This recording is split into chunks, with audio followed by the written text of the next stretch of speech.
ఈ శుభ సాయంత్రంలో ఇక్కడికి విచ్చేసిన మా గెస్టులందరికీ మరియు మా పిలుపు మేరకు వచ్చిన ముఖ్య అతిథులు అందరికీ నా హృదయపూర్వకంగా ధన్యవాదాలు తెలుపుకుంటున్నాను. ముఖ్యంగా మా ఆర్జీవి గారి గురించి నేను 2 నిమిషాలు మాట్లాడాలా. ఎందుకంటే ఇప్పుడు నాకు పోసాని గారు మాట్లాడినాక మన పృథ్వీ అన్న మాట్లాడినాక నాకేం మాటలు లేవు. 2 మాటలు నేను కూడా మాట్లాడాలనేసి అనుకుంటున్నాను. నేను ఫస్ట్ టైం కలిసినప్పుడు అన్నతో చెప్పాను, అన్న ఈ సినిమా గురించి బయట ఇలా జనాలు ఉంటున్నారు. ఒకటే చెప్పాడు, రాకేష్ నువ్వు చేస్తానంటే చెయ్యి, లేదంటే వదిలేసేసేయి. చేస్తాను అంటే నేను ఏం చెప్తే అదే చేయాలి. ఆ రోజు ఏం జరిగింది అదే తీస్తాను నేను సినిమా. చెప్తున్నాను, దీంట్లో నేను డివైడ్ చేసి చేయను. నీకు దమ్ము ధైర్యం ఉంటే చెయ్యి, లేదు అంటే వెళ్ళిపోయి ఈరోజు ఫస్ట్ అండ్ లాస్ట్ అని చెప్పారు. నేను ఒకటే నమ్మాను. ఆర్జీవి గారిని చూసిన తర్వాత అతను ఈరోజు నాకు స్టేజ్ మీద మాట్లాడాలంటే కూడా చాలా ఫియర్ ఉంటుంది.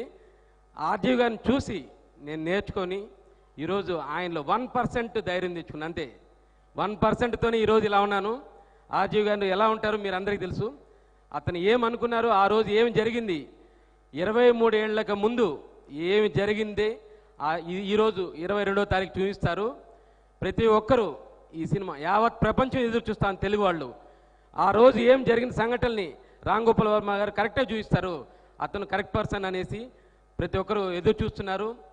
మా సినిమాని మీరందరూ దగ్గరుండి విజయం చేయాలనేసి మనస్ఫూర్తిగా కోరుకుంటున్నాం. అదేవిధంగా చాలామంది అన్నారు భయపెట్టారు కూడా, ఈ సినిమా అనౌన్స్ చేస్తారా, చేశారు. దాని తర్వాత ఇది స్టార్ట్ అయితే కదా, వాళ్ళు ఎన్నో సినిమాలు అనౌన్స్ చేస్తారు ఆర్జీవి గారు. అదేవిధంగా దాంట్లో కూడా ఇది అన్ని కామెంట్ చేశారు. దాని తర్వాత స్టార్ట్ అయింది, సినిమానే కదా స్టార్ట్ అయింది, ఇంకా చాలా ఉంది అన్నారు.